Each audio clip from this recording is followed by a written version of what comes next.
Señor me los bendiga, amados hermanos. Les habla el pastor Carlos Cruz de la Iglesia de Cristo, obra de Sonsonate, de los ministerios sobre el final de los tiempos. Aquí estamos nuevamente en un culto virtual por las circunstancias que estamos viviendo y que por algo Dios lo permite. Vamos a abrir nuestras Biblias o escuchar, poner atención en lo que ella nos dice en 1 de Samuel 22, 1 en adelante. Dice la palabra del Señor. David se fue de ahí y se refugió en la cueva de Adulán.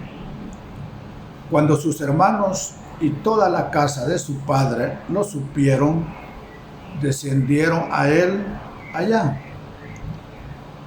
Todo el que estaba en apuros, todo el que estaba endeudado y todo el que estaba descontento, se unió a él, y él vino a ser jefe sobre ellos, y había con él unos 400 hombres.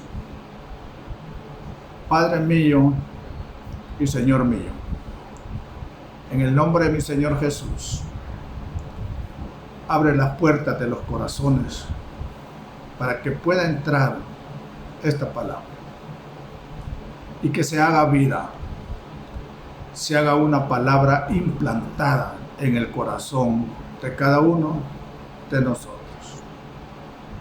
Prepara, Espíritu Santo, a cada uno de los hijos de Dios. A mí dame la gracia, el denuedo, para poder dar lo que tú, Señor, quieras entregarle a tus hijos en este día. Señor, me los bendiga, hermanos. La palabra aquí dice, David se fue de ahí. ¿De dónde? De Gat. Recordemos que, haciendo un poco de historia, Samuel fue desechado por el Señor por desobediente. Desecharlo significa hacerlo de un lado. Y se ungió a David como rey. Pero en sus inicios David era un pastorcito. Pero después se presentó la situación de que hubo una amenaza de parte de los filisteos contra el pueblo de Israel. Y salió el famoso Goliat, el que atemorizaba día y tarde al pueblo de Israel. En los momentos que ellos iban a hacer los sacrificios, salía Goliat y los intimidaba, los amenazaba. Pero ahí salió David, y ustedes saben que peleó contra David, contra Goliat, y lo derrotó. Y recibió lo que Saúl había prometido.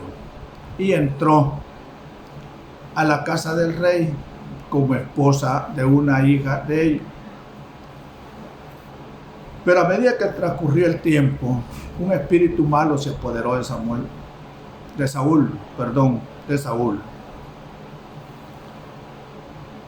Y despertó en él celos hacia David a tal grado que quiso matarlo. Y tuvo David que salir huyendo. Y fue así como llegó a este lugar, Gat. Pero ahí lo reconocieron. Ya la historia lo saben. Reconocieron que él era aquel del que cantaba. David o Saúl mató a 1000 y David a sus 10,000, algo así. Entonces, cuando lo descubrieron, sintió cierto temor y se hizo como que estaba enajenado. El rey de Gat dijo, ¿para qué me traen a este loco, otro loco más? Y él tuvo que salir de ahí y se fue a esta cueva de Adulam. Se dice que Adulam era un lugar montañoso donde había muchas cuevas. Era propicio para refugiarse. Y David sabía de que Samuel lo andaba buscando para matar. Cuando supo, su familia llegó, pero llegaron otros. La familia llegó a verlo. La historia es de que después él sale y le pide a un rey que aloje, que le dé refugio a su familia, y él regresa con los 400 hombres. Saúl, Dios sacó a David de ese lugar donde estaba juntamente con el rey Saúl y lo llevó a una cueva. Pero a él llegaron cierta clase de gente que ya se imaginan cómo eran. Afligidos, estaban en apuros, tenían deudas, estaban agobiados, o sea, gente que estaba desesperada. Y llegaron donde David. ¿Qué hizo David? Para que al final de ahí salieran los valientes famosos de David. Aquí habla 400, en otra parte habla 600.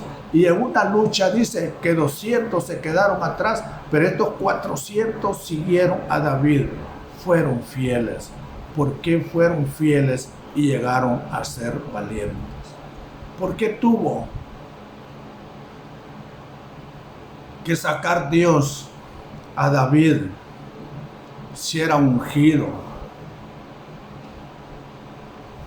a una cueva? ¿Qué hay en una cueva? Soledad. ¿Qué hay en una cueva? Silencio. ¿Qué hay en una cueva? Retirado del mundo. Ahí colocó Dios a David. ¿Para qué lo metió allí? Quizás para inspirarlo. De ese lugar él escribió muchos salmos. Y llegaron unos hombres a los que él preparó. Por eso en una guerra que tuvieron, iban 600, 400, o sea, los que nacieron allí en la cueva con él fueron los fieles. Los que él preparó en su casa. Digo en su casa, que era su cueva, era su casa. Ya me imagino que en las noches salían a cazar o en el día regresaban, los instruía él, y como ellos sabían que David era un buen guerrero, los instruyó para la guerra, los preparó. Hubo necesidad de un aislamiento para preparar tanto al mismo David como a sus guerreros, para preparar. Nosotros a veces necesitamos, hermanos, cierta preparación, y es necesario aislarnos. El mismo Señor Jesús dice que momentos se separaba de sus discípulos e iba a los lugares solitarios a meditar, a tener esa comunicación con Dios. Pero después le dijo que saliera. Vete para el desierto. Vamos a ver si está por acá, donde dice, el asunto es que lo manda, lo saca de ahí. Y ahí sigue la persecución siempre del rey Saúl para con él. Y ustedes saben la historia. El Señor puso en sus manos a Saúl en una cueva. Es que él entró, David, a una cueva para contemplar a Dios, para preparar a aquellos guerreros que iba a ocupar para su propósito. Y Saúl entró también a una cueva, pero no a eso. Él fue a hacer sus necesidades. Y miren, cuando él estaba haciendo sus necesidades indefenso, los de David le dijeron Dios te la ha puesto en tus manos, es el momento. Y él lo que hizo, cortó el borde de su manto, porque que Dios me libre de levantar mi mano con un ungido del Señor. Es que David sabía lo que es levantar la mano con un hombre que ha sido llamado por Dios. Saúl desobedeció, pero era ungido de Dios, y David sabía eso y le respetó la vida. Pero tuvo que salir, huir. Tuvo que sacarlo el Señor y tenerlo en un lugar solitario. Como que los lugares solitarios sirven para algo. Miren lo que pasó con Elías. Nos dice en Primera de Reyes 17. 1. Entonces Elías Tishbita, que era uno de los moradores de Galaad, dijo a Acab: vive el Señor, Dios de Israel, delante de quienes estoy, que ciertamente no habrá rocío ni lluvia en estos años, sino por la palabra de mi boca. Y vino a Elías la palabra del Señor diciendo: sal de aquí y dirígete hacia el oriente y escóndete junto al arroyo Querit, que está al oriente del Jordán. Da el mensaje Elías y el Señor le dice: vete de aquí. Y lo manda a un lugar desértico. Pero ustedes ya saben que tuvo una alimentación sobrenatural. Los cuervos le llevaban pan, carne. Pero después el Señor le dice otra vez a Elías: sal de aquí y vete, como quien dice, para otro lado. Y lo manda donde ya la historia la saben, donde lo manda a Sarepta, a que lo mantenga una viuda que no tenía nada, pero allá lo manda. Obediente Elías. ¿Por qué lo sacó? Lo estaba preparando también. Necesitaba de la soledad para meditar en el Señor, preparar en el propósito, porque sabemos que Elías era sujeto a pasiones igual a las nuestras. Y si se quedaba ahí, podía llegar un personaje que se llama Abdías, que está en el capítulo 18. Este Abdías era mayordomo del rey de Israel en ese tiempo. Y cuando hubo una guerra contra los sacerdotes de Dios, este Abdías agarró a 100, de 50 en 50, los metió también a una cueva, pero los alimentaba. Y él quería, si caía en manos de Abdías, es capaz que Elías iba a estar ahí. Y no, él tenía que prepararlo y a enseñarle a depender de Dios. Con David en la soledad lo preparó. A Elías lo estaba también preparando para que cumplieran con su propósito y para que aprendiera a depender de Dios. Nos prepara Dios y dentro de la preparación nos hace depender absolutamente de Él. En estos momentos de crisis, hermanos, nos está preparando Dios. Por eso nos ha aislado. Tal vez no como en otros lugares, un confinamiento total, pero no tenemos libertad como antes, aún de recibir la palabra del Señor.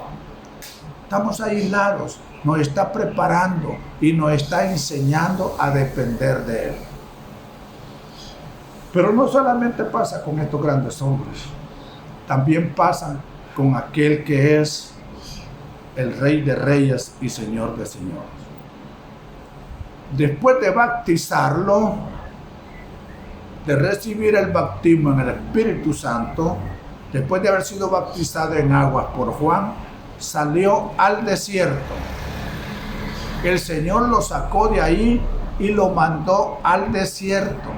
¿Qué hay en el desierto? Soledad. ¿Qué hay en las cuevas? Soledad. Donde estuvo en el arroyo de Querit, que había soledad. Solo los cuervos llegaban a darle la comida a Elías. Soledad. Eso lo podemos ver en Mateo 4:1, hacia la carrerita. Dice: entonces Jesús fue llevado por el Espíritu al desierto para ser tentado por el diablo. Vean, hermanos, este término hay que saber, a veces hay que pedirle a Dios por los comentarios que hay, por lo que significan las palabras en sí.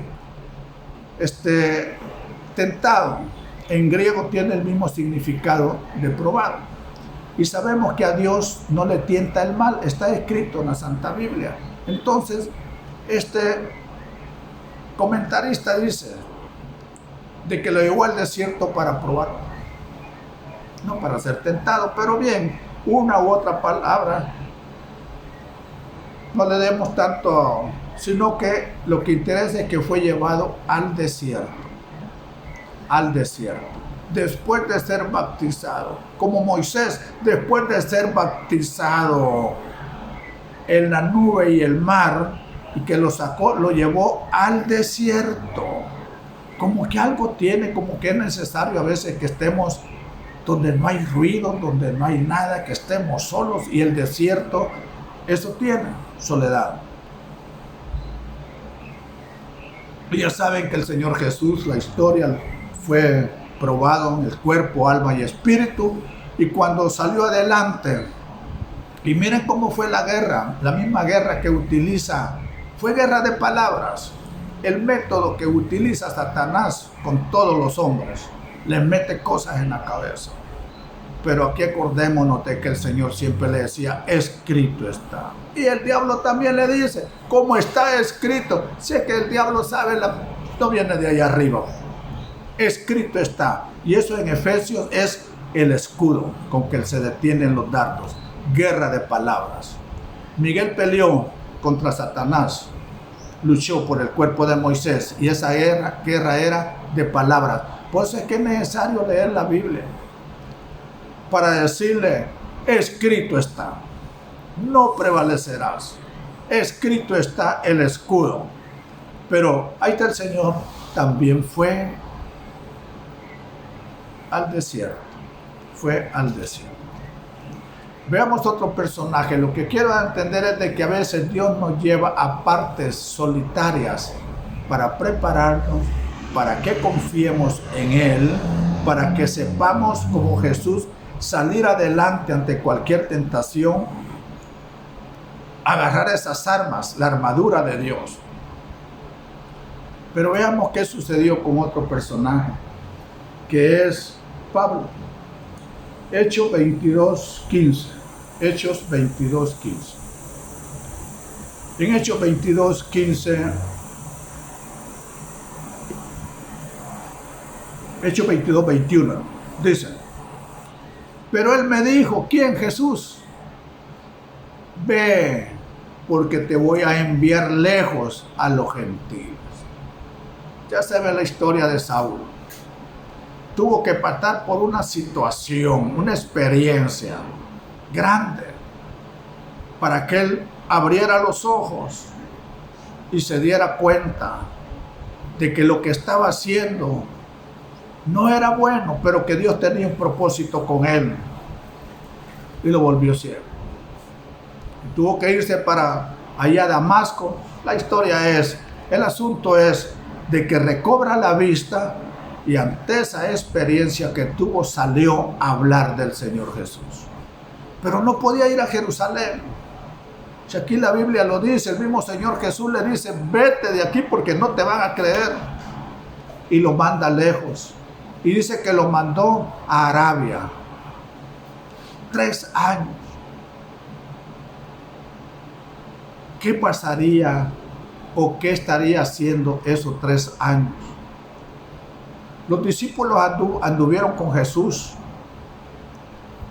y vieron, pero Pablo tuvo algo mejor que los apóstoles del Cordero, porque aquí dice que Jesús andaba con él, le hablaba, y le dio grandes revelaciones, lo preparó. Y a los 3 años dice que regresó a Jerusalén a conocer a Pedro. Pero lo mandó, obedeció. Le dijo que se fuera a Damasco, que iba a llegar una persona que iba a orar por él. Regresa a él, querer predicar a Jerusalén y el Señor le dice, vete lejos, aquí no te quieren, te van a matar, vete. Porque ya saben lo que había hecho Pablo. Había capturado, azotado a los cristianos. Consintió la muerte de Esteban, quien no lo conocía. Pero tuvo que mandarlo lejos, donde le dio grandes revelaciones. Y hay otro personaje también, que se llama Juan, el que escribió el Apocalipsis. Y tuvo que enviarlo, a prepararlo, a darle inspiración divina para que escribiera este libro, que dice que con solo oírlo y leerlo es una bendición. Lo mandó a una isla, solo. Es que el desierto, hermano, las cuevas, son lugares solitarios. Las islas, solo él estaba. Solo. ¿Qué hace uno cuando está solo? Cuando es hijo de Dios, piensa en Él, tiene unas grandes experiencias y también es probado. Porque después del bautizo, así como el Señor Jesús, después de bautizarlo al desierto, para probarlo, para ser tentado por Satanás. El pueblo hebreo lo sacó Moisés después de ser bautizados en la nube y el mar al desierto para ser probados, para disciplinarlo. O sea que a veces el Señor nos saca de un lugar y nos pone en otro para disciplinarnos y para ver, dice la palabra del Señor, qué había en el corazón. En estos momentos de aislamiento, hermanos, el Señor nos está en parte disciplinando y en parte viendo qué hay en el corazón de sus hijos. Si aman a Dios de verdad o solo son profesantes. Mira que a mí me cuesta de verdad, se los digo. Cuando se dice de que en las iglesias no todos los que llegan son cristianos, me cuesta. Pero está en la Biblia, en Apocalipsis, en los mensajes a las diferentes iglesias. Allí hay vencedores, aunque esté en la sinagoga de Satanás, aunque se escuche la doctrina de los nicolaitas, la de la Jezabel y de Balaam, aunque esté, pero hay triunfadores. Pero a mí me cuesta creer. Cuando estoy en la iglesia y veo a todos los que asisten, es posible que aquí hayan hijos que no son de Dios. Y cuando los veo a todos bien, digo, me cuesta creerlo. Pero si está en la Biblia, si está en la Biblia es porque los hay.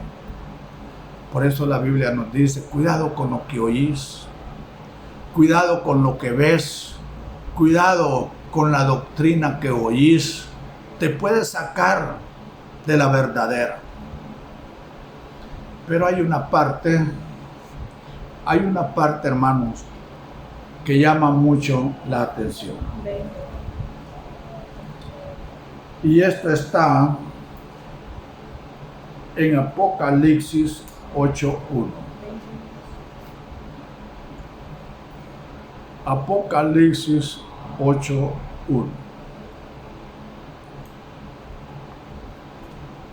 Dice,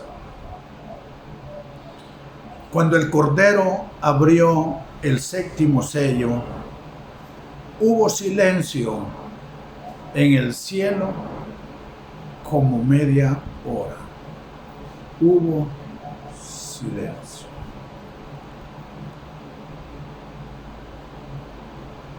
¿Qué dice? Cuando el séptimo sello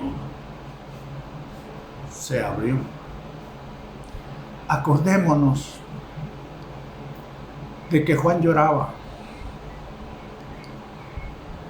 porque no se encontraba ningún digno de abrir los sellos del libro, Juan lloraba. Porque si no había alguno de ellos, posiblemente, decía Juan, no se va a cumplir el propósito de Dios. Pero de repente salió uno y el ángel le dijo, no llores, Juan, mira quién está ahí. El león de Judá. Y cuando Juan vuelve a ver, no ve a un león, ve a un corderito inmolado, que es Jesús, el único digno. Y le entregan el libro. Y empieza a desatar los sellos. Acordémonos que aquí se mencionan los sellos, las trompetas y las copas. Se habla en los primeros sellos de los caballos, pero hay un sello donde se ven unas almas que claman a Dios y le dicen y están en el altar: ¿hasta cuándo, Señor, nos vas a vengar de la sangre derramada? Y Él les dice que se esperen un poco más. Él dice acá, estamos en los sellos. Cuando abran ese quinto sello después de los caballos, es cuando están esas almas. Y el Señor les dice: espérense un momentito más, espérense. Y se abre el sexto sello.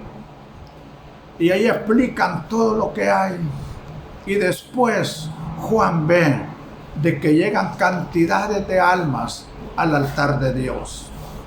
Y le dice, le pregunta el ángel a Juan: ¿y esos quiénes son? Juan les dice: Señor, tú lo sabes. Vienen de la gran tribulación, una cantidad. Cuando ya se unen todos los salvados, todos los salvos del Antiguo y Nuevo Testamento, viene y se abre el séptimo sello. Pero antes, cuando lo abre, hay un silencio. A veces Dios calla, hermanos. A veces Dios calla. Y no, mire la Biblia, algunos dicen es bien fácil de entender. No. Otros pueden decir: no, esto no me interesa, es que meterme en esas cosas. Sí, pero es que hay comida para los niños y comida para los maduros. Porque esta media hora de que habla aquí tiene un gran significado. Por otro lado, dicen de que el sacerdote, antes de entrar al atrio del incienso, al lugar del incienso en el templo, ocupaba media hora para ponerse en una especie de contemplación con Dios. Y aquí, después que abren el sexto sello, viene todo lo que le va a pasar al mundo. Y es como que Dios dijera: tanto que he esperado. Pero ¿por qué media hora?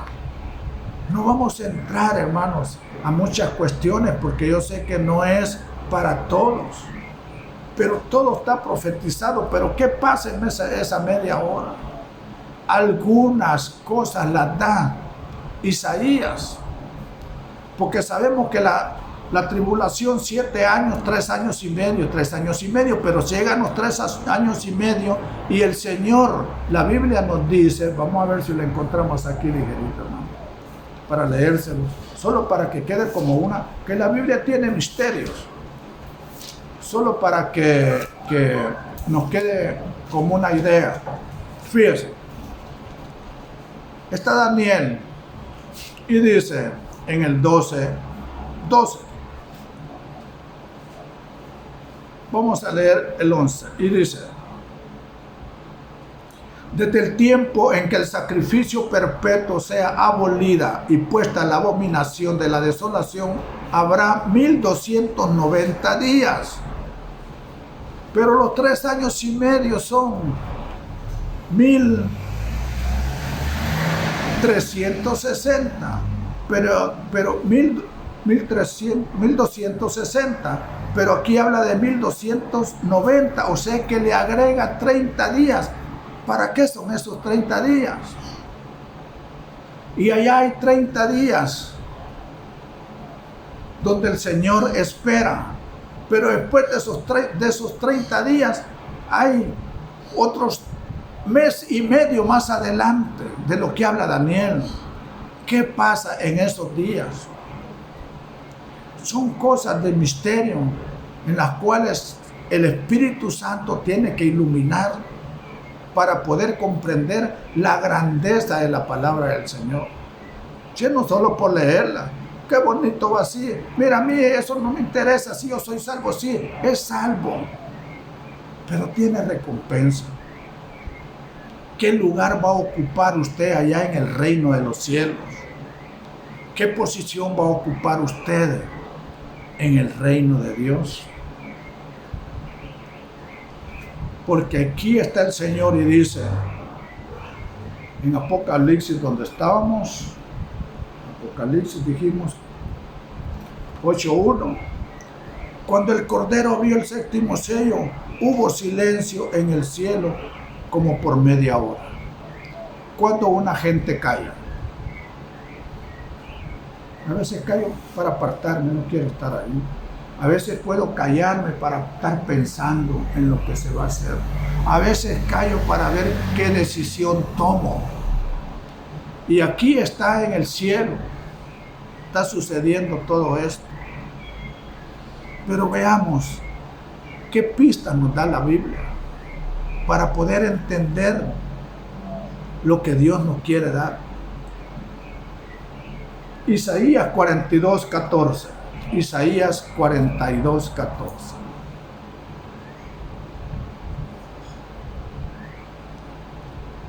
Y esto va para muchos en las iglesias que cometen cosas y como no pasa nada, siguen haciéndolas. Porque no han entendido que Dios es misericordioso y que sabe esperar. Esperar a que esté en Apocalipsis. Muchas veces va deteniendo todo porque da. Prediquen otra vez, prediquen, tal vez se arrepienten, manda a los 2 testigos, de ahí manda a otros ángeles, prediquen, porque Él es paciente. Pero aún así muchos no se arrepintieron. Entonces llegó el momento y dice el Señor, hasta aquí. Dice Isaías 42:14. Por mucho tiempo he guardado silencio. Imagínense a Dios antes de callado. Sigo dándole oportunidad al mundo, ¿o qué? Ya pasó esto y no se arrepintieron. Porque por mucho tiempo he guardado silencio. He estado callado y me he contenido. Pero ahora grito como mujer de parto, resuello y jadeo a la vez. Se quedó callado, pero ya un momento, si nosotros vemos el 13, dice, el Señor como guerrero saldrá, como hombre de guerra despertará su celo, gritará, si lanzará un grito de guerra, contra sus enemigos prevalecerá. Guarda silencio, pero hay un momento en que dice, ya no, y grita como guerrero. Y es cuando comienzan las trompetas, las órdenes a los ángeles con las trompetas, con las copas, y viene la ira de Dios. Y muchos aún no se arrepintieron. Hasta que dijo, hasta aquí, y ya saben, vino Él y destruyó a todos sus enemigos. Isaías 57:11. Ahí mismo, Isaías 57:11.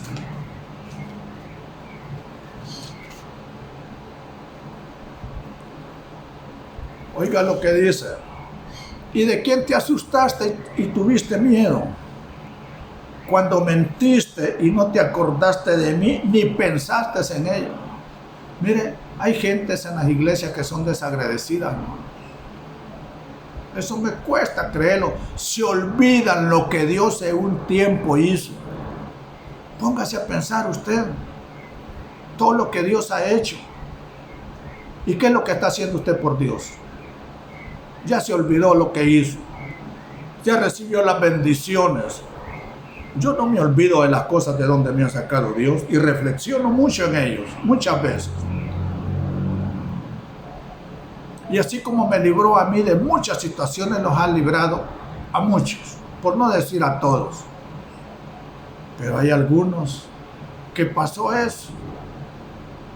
Yo recuerdo allá en la iglesia de Marte, cuando salió el video de un paralítico y que saltó de gozo como una cabra montés, dándole gracias a Dios, y dio la vuelta por la iglesia y todos aplaudieron, gloria a Dios, y él aventó las muletas y gritó alrededor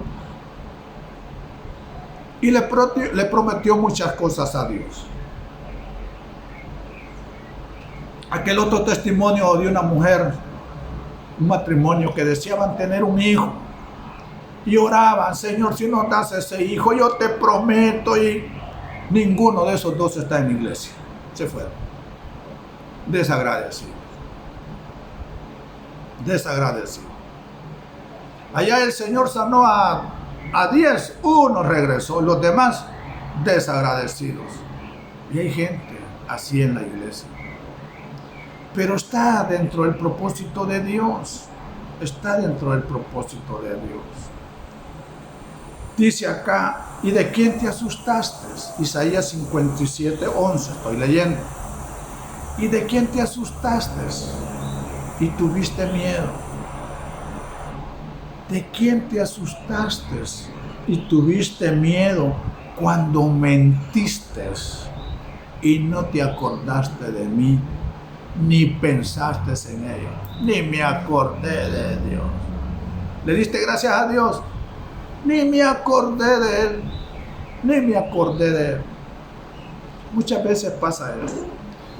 Cuando yo veo hacia atrás mi vida, veo de que muchas veces yo no me acordé de Él. Yo le pido perdón. Pido perdón. Me acuerdo cuando y no te di las gracias, Señor. ¿No es acaso, mira lo que dice el Señor, no es acaso porque he guardado silencio por mucho tiempo? ¿No será porque he guardado silencio por mucho tiempo que no temes? ¿Será por eso? Porque mira, hermano, hay un texto aquí en Eclesiastés 8:11, Eclesiastés 8:11, que nos ilustra esto. Eclesiastés 8:11 dice: como la sentencia contra una mala obra no se ejecuta enseguida, por eso el corazón de los hijos de los hombres está en ellos entregado enteramente a hacer el mal. Como la sentencia contra una mala obra no se ejecuta enseguida, por eso el corazón de los hijos de los hombres está en ellos entregado enteramente a hacer el mal. Como no se ejecuta de inmediato, ¿qué dice el Señor? Como he guardado silencio, ¿pensás que te vas a librar? No, he guardado silencio porque estoy esperando a que recapacites. Te he llevado al desierto, te he cuidado, en estos momentos difíciles, porque espero que recapacites. Pero ¿cómo no entiendes? No, si Dios siempre, Dios es misericordioso, si eso le gusta que le digan. Pero va a llegar un momento en que Él dice hasta aquí. Y entonces se levanta como guerrero. Ve, hermano, cuando dice Eclesiastés, como no se ejecuta de inmediato, Como Dios es paciente, ahí está. Acuérdense, los que tienen mi edad, antes a los padres, ¿por qué le hacíamos caso? Porque esos no andaban callándose ni esperando cumplir. Hiciste algo malo en el momento, el chancletazo, el riendazo, te paras, te rodillas en granos de arena, en granos de maíz, o inmediatamente. Pero hoy no, como los callan. Y como el Señor es paciente, pero el Señor es paciente porque es Dios. Y Él está esperando a que te arrepintas. Pero va a llegar un momento en que Él dice, hasta aquí. Hasta aquí. Por eso es que Oseas 2:14, ya para ir terminando, Oseas 2:14 de los profetas menores, Oseas 2:14 dice: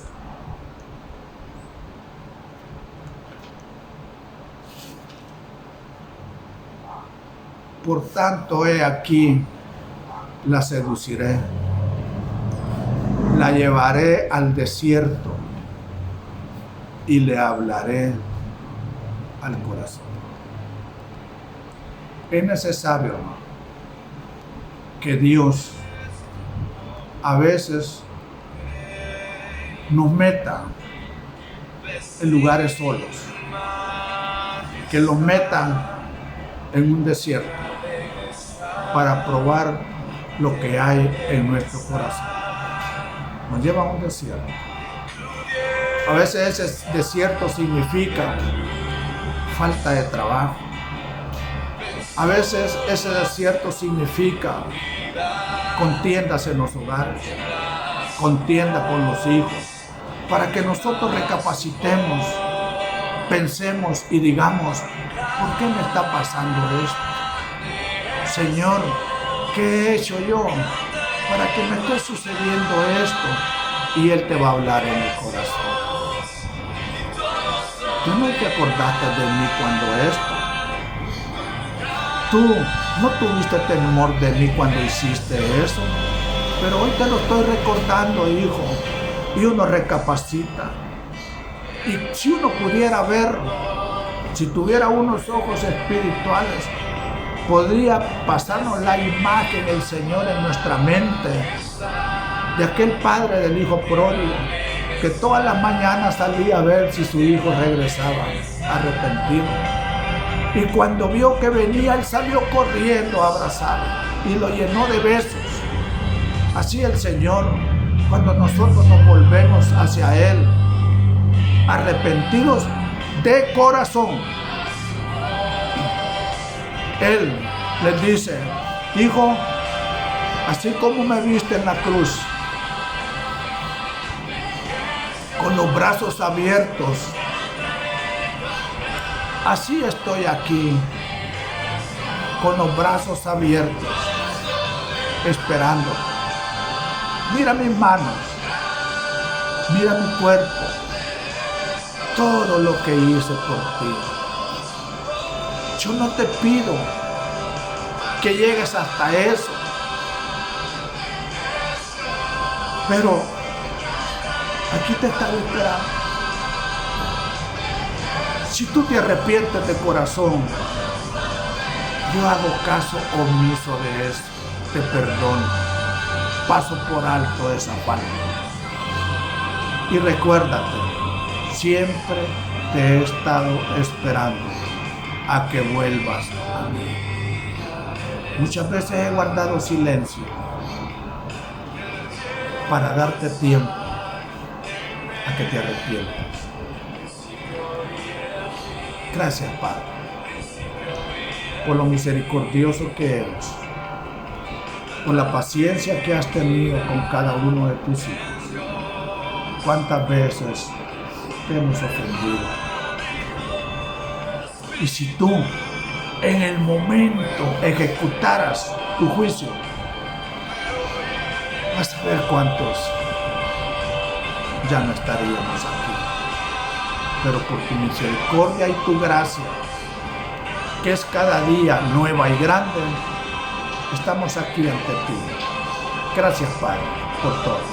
por todo el cuidado que has hecho por tu iglesia, por mí. Amén, Señor, y amén.